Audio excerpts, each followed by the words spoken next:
Okay, I'm back. Hopefully you guys can find me.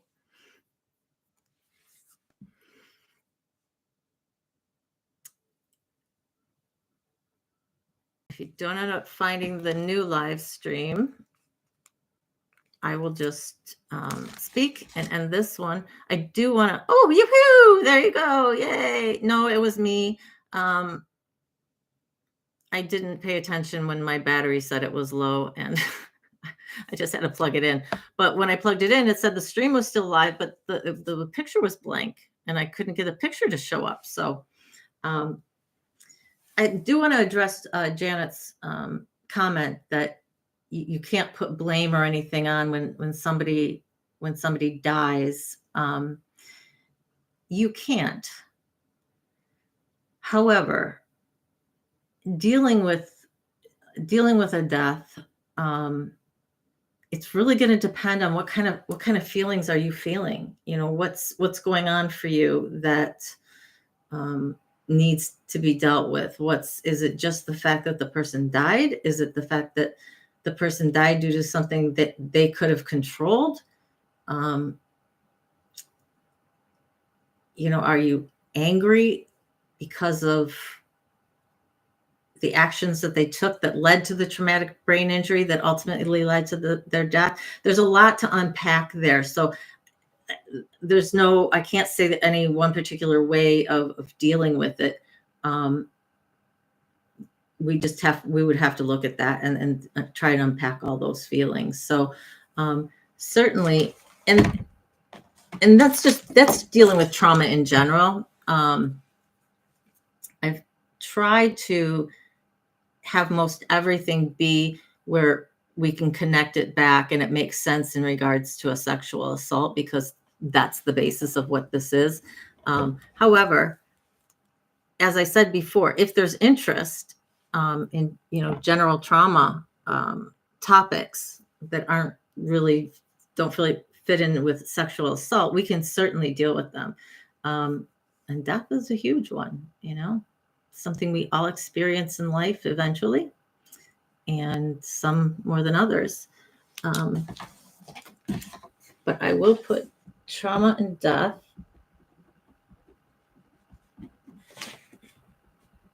on my list here. Not sure exactly when we'll get to it. If it's something that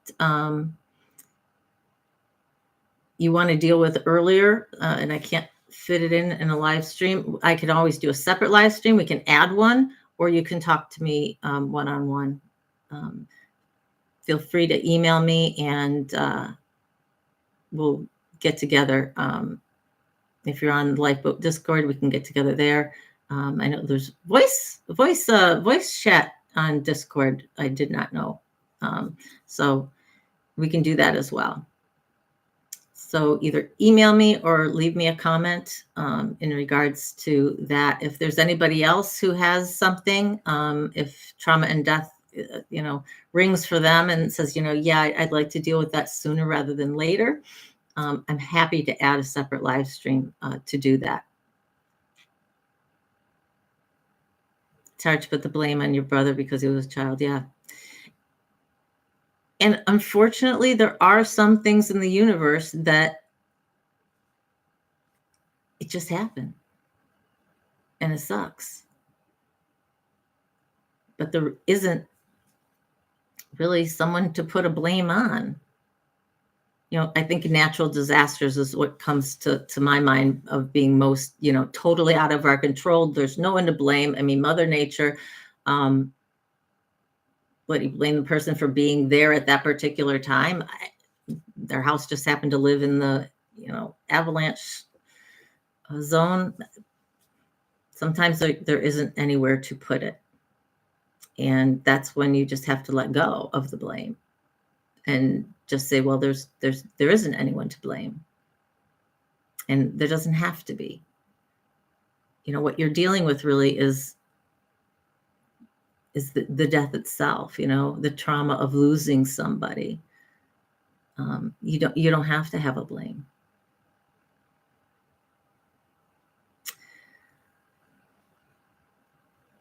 Not blame, but say anger you feel.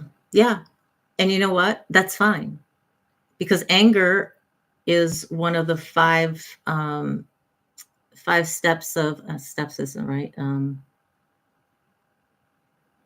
five somethings of grief. Steps isn't the right word, but I'm just drawing a blank as to what it is. And I forget what all of them are. Stages. Thank you. 5 stages of grief. And I know that anger is one of the first ones. There's anger and depression and bargaining. I think bargaining, depression, and then finally acceptance. So I'm missing one.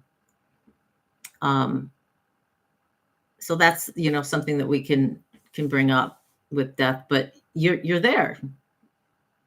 I would encourage you, Janet, to look, to do a little bit of research on the stages of grief, because it's certainly true. Now, when we talk about that, and when they talk about that, and hopefully if you're dealing with somebody who really knows what they're talking about, it isn't necessarily going to go in that order.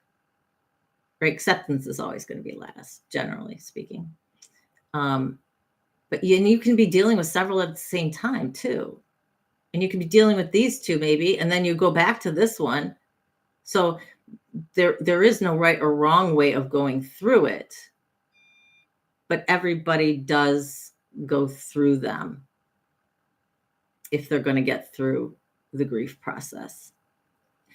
And once you come to acceptance, it doesn't mean you're like, okay, fine, and happy about it. It's just, you realize there's nothing you can do now. And you make peace with it, is probably the best way to say it. No, Janet, no, fine. You're jumping in late. That's okay. That's okay. This wasn't one of the things that I was dealing with. I was dealing with, trauma overall, just kind of talking about how we experience trauma. What is it? And how does it imprint on us? How do we get trauma in the first place? Isha, how you doing? Oh, thank you. That's okay. You can watch the replay. We've talked for, there's part 1 and this is part 2 because my battery died. Yeah, total operator error. But we were speaking about the trauma and how it occurs. Okay. How an event causes trauma. Trauma is not the event itself. So in a sexual assault, the sexual assault is the event. And then you suffer trauma because of it. And it's an automatic thing that gets imprinted. It's something that you can't help. And that's the biggest thing I want you to take out of today.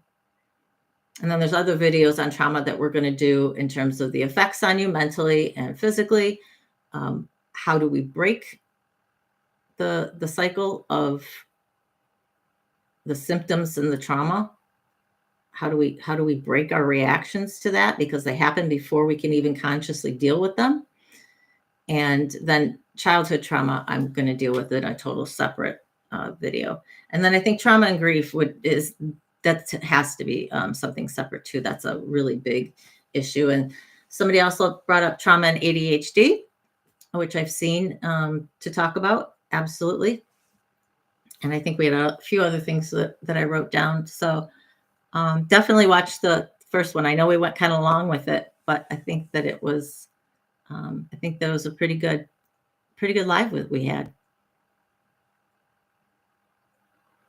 Your therapist is a bit out of her league on the diagnosis of complicated trauma.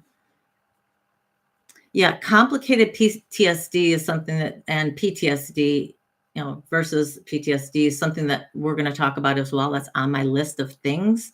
And as I said before, if there are things that you want to deal with sooner rather than later, because I've got them farther down my list, please let me know. Either email me at my email below, which is survivingtogether, SASS, at gmail.com.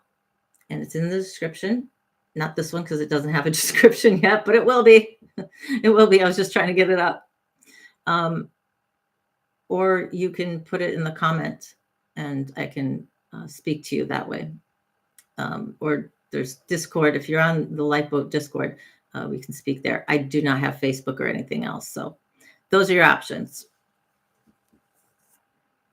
My other keepers, yeah, grief has 5 rolling in the carried stages. Yeah. Yep. And you never know.